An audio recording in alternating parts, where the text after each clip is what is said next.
Preserving Your Photos and Digital Legacy is a four-part series designed to help you organize, preserve, and share your most treasured memories. In part one, we focus on organizing physical and digital photos. In part two, we tackle organizing videos and audio files and other documents, including your genealogy. And part three is all about telling the stories behind your photos and videos. And in part four, we bring everything together to create a lasting legacy you can share with future generations. This series was filmed during Saving Your Photo Month, but these tips and techniques are things you can do anytime to preserve your photo and digital legacy. So welcome everyone to week number 1 of our Getting My Legacy Organized. Today we're going to dive into one of the most cherished aspects of our family history, our photos. And even if you're not a family historian, we all have photos, and these photos are visual memories that bring our stories to life, and organizing them is key to preserving our legacy for generations to come. So let's get started. This week we'll talk strictly about photos, and in the coming weeks we'll cover the other topics such as videos, audio, and documents, including your genealogy. Often we say we have no time, but I'd like you to consider this.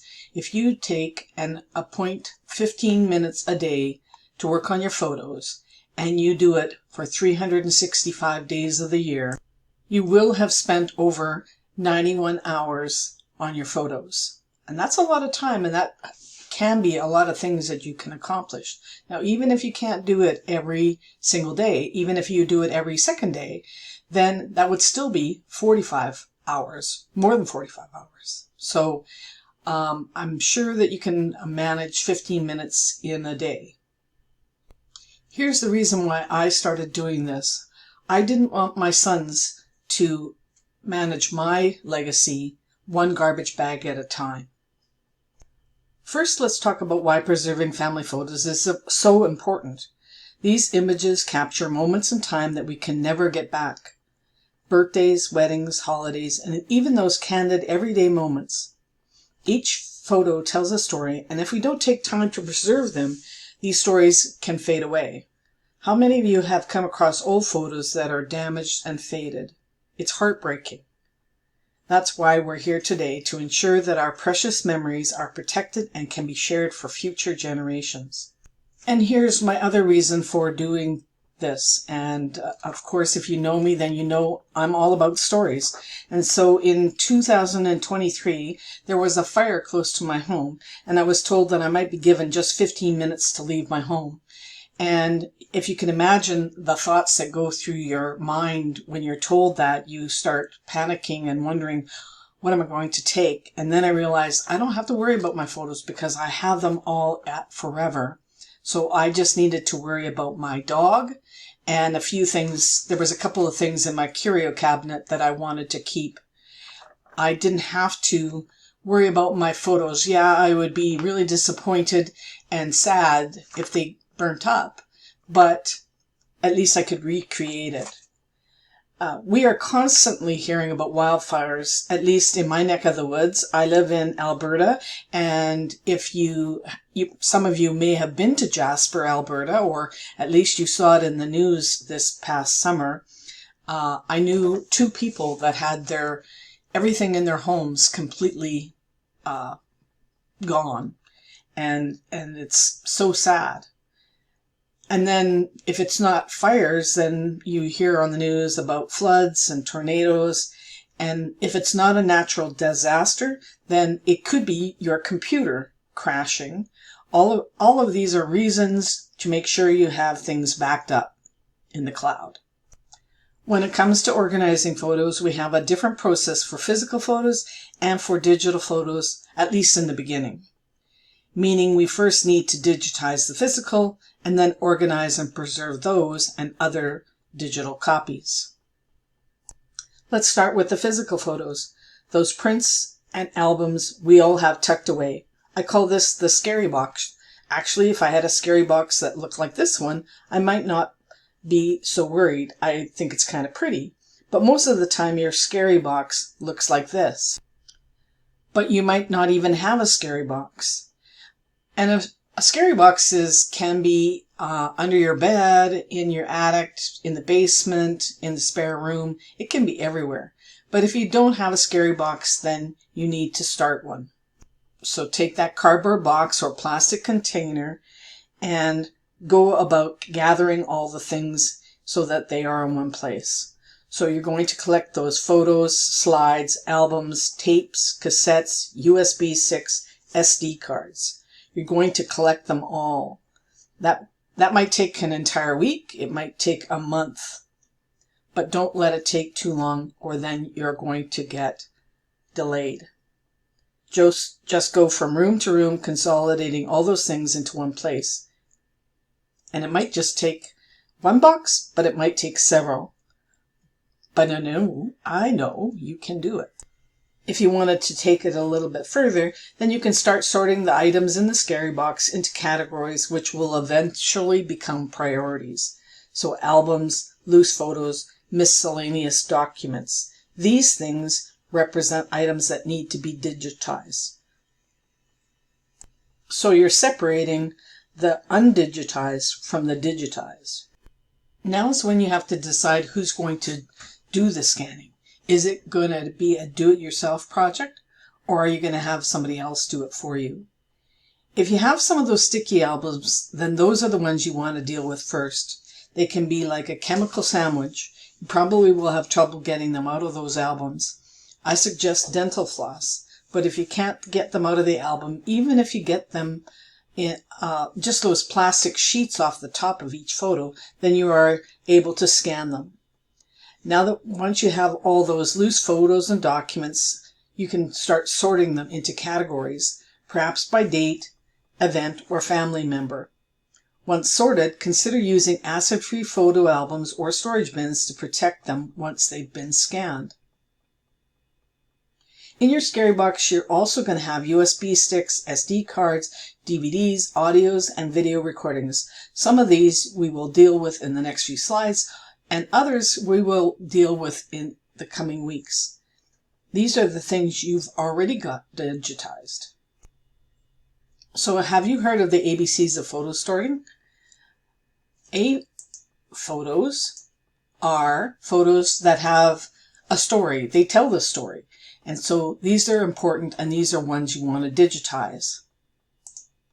B photos are ones that you probably want to still keep, but they may not necessarily be ones that you need to digitize and preserve for future generations, so they can be left in the box. And then there's C photos, and C photos can be destined for the garbage can. So in my case, when I was going through my parents' photos, they had gone to Hawaii I don't know how many times, and they had so many photos of scenery and hula girls, and really I could go and recapture those photos if I went there today. So I did keep some of the hula pictures, especially when they were of my dad learning how to take hula lessons, but the rest of them were destined for the garbage. And sometimes people will throw out blurry photos, but in the case of my family tended to take blurry photos, so I didn't want to throw them out. They did tell the story, and I did keep them. Here's something else you need to remember, is that when you're sorting your photos, remember the 2-second rule, and that is to not get caught up in nostalgia as you look at each of the photos that you're dealing with, but to keep on sorting. You can worry about the nostalgia when we get to stories.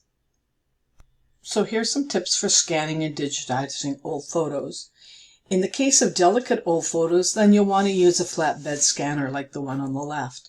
But if you have stacks of photos, and you can use something like a ScanSnap. So in my case, I had photos like stacks and stacks of photos from the 80s, and they really weren't as delicate, so I could put them through the ScanSnap.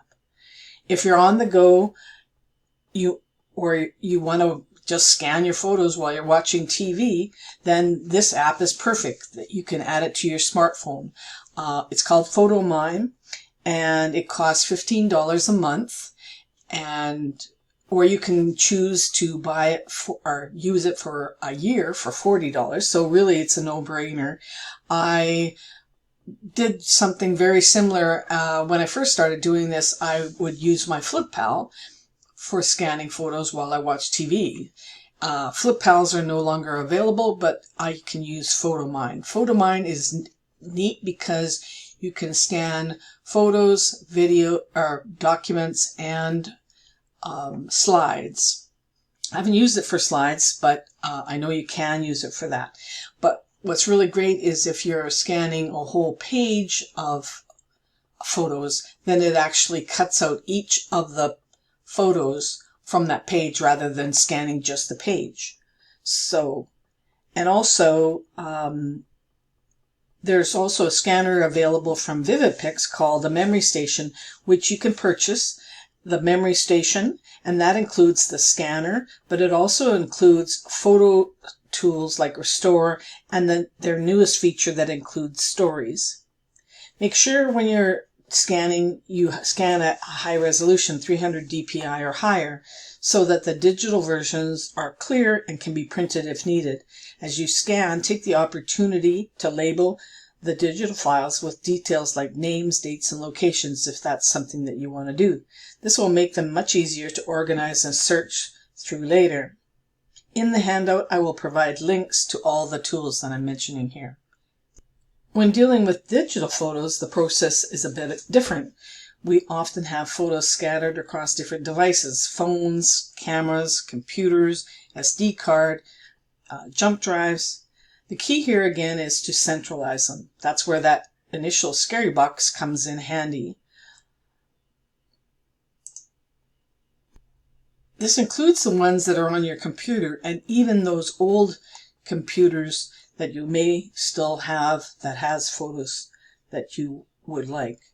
Transferring all your digital photos is important to have it all in one location, like an external hard drive or cloud storage where you can easily organize them. An external drive is easy to purchase off Amazon or at your local computer store or Best Buy. But keep in mind that you want to preserve things for all kinds of situations. So an external hard drive is good, but I truly believe cloud storage is a necessity. When you think about getting back to that initial story that I was telling you about the fire that I had close to my home last year, it was a relief for me to know that my photos were stored in my Forever account. Once your photos are digitized, it's time to organize them. A great way to do this is by tagging and categorizing. Think of tags as keywords that describe the contents in the photo. Things like Christmas 2020, Grandma's 80th birthday, or family vacation. Most photo management softwares allow you to add tags, making it easy to find specific photos later. You can also create photo albums and categories. The goal is to make your photos easy to find and share no matter how many you have. So getting back to Forever, you can use Forever to organize your photos, but we also have an external program that you can have on your computer called Forever Historian 6, and you can have almost an exact copy of what you have in Forever if you just want to store them on your computer. In my Forever account, I use more general terms for my photos, and I use albums and I use tags to sort. But some people that maybe you don't want to get involved with Forever, if you're storing on your computer, then naming practices for your photos can be very important. In this case, it's important to stay consistent. So here's an example of how you might name photos on your computer. For example, right now you might have just image 001, which really doesn't tell you much. So you want to include key details such as the date the photo was taken, the event or location, and possibly the name of the people in the photos. In this example, It tells you the date, the event, the location, and who's in the photo. And some people would even include the 001 so that they know that that's the same photo.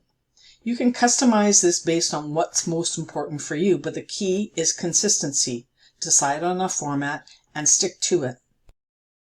So let me give you a brief introduction to Forever and how it works as a cloud storage program. So in this view, we're looking at my library. And so my library consists of everything that I have in my account. So I have over 60,000 items, which includes photos, videos, audio recordings, everything. Next, I have albums. And so albums can be of places, or it can be for people or events. It's really up to you, and you can have albums as well as within those albums you could have nested albums. So if you wanted to have an album for 2024, then you could have that, and then you could have events within that album as nested albums, so Christmas 2024, etc. And the next thing I have is tags, and I have tags for just about everything. I have tags for addresses, I have tags for people, I have tags for event, you name it, I've got a tag for it. So let me tell you just a little bit more about Forever. This is the platform that I use for absolutely everything that I have of my own, of my parents and my grandparents. Unlike some other cloud storage options, rather than renting your storage, you're purchasing it. Forever is focused on preservation and offering a guarantee that your photos will be safe for your lifetime plus 100 years, and you can make someone the beneficiary of your account. So in my case, my sons are my beneficiaries.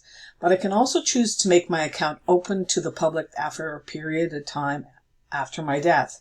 I choose when. So this is important if you're in a situation where I've met people that say, I don't need to preserve my things because nobody cares. Well, if you're a genealogist and you've spent, a lot of hours and a lot of money researching your family, then you could actually set your account so that it is open to the public after a period of time. So 1 year, 5 years, 10 years, 20 years, you get to choose whenever the time is.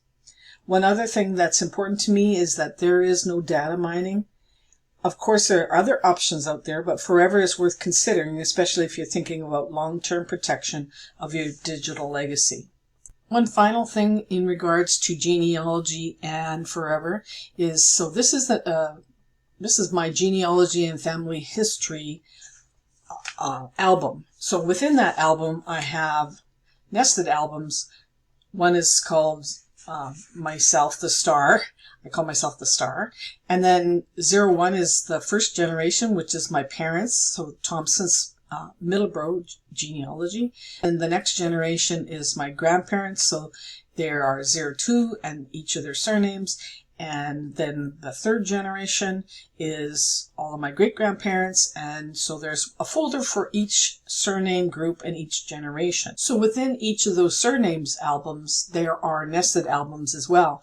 So each of the surnames contains almost all of the same nested albums. So you can see census, certificates, directories and newspapers, DNA, family group sheets, miscellaneous documents, and so on.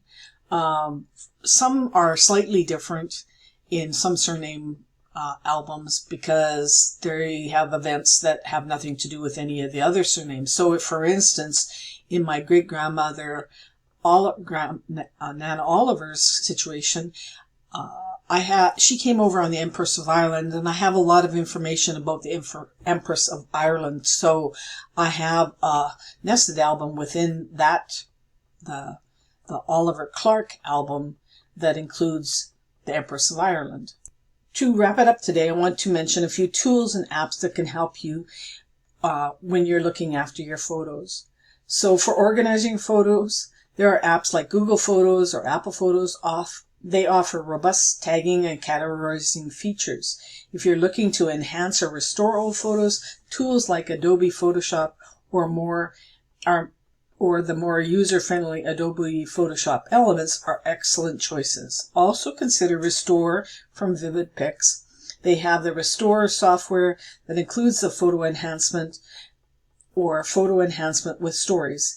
In this case, Restore is not a monthly subscription, but you purchase the program right out. There is also an app like the MyHeritage Photo Enhancer that you can automatically improve the quality of your photos. So you can take a black and white photo like this one and just enhance the black and white side, or you can choose to colorize it. And also you can do a lot of these things with AI now, so give that a try. As I said before, I will include links to these products in the handout. So that's a wrap for this week. I hope you found these tips helpful and that you're excited to start organizing your family photos. Remember, the goal is to make these memories accessible and preserved for future generation. Next week, we'll move on to organizing videos, audios, and documents. I can't wait to see you then. And as always, feel free to reach out if you have any questions or need any help to get started.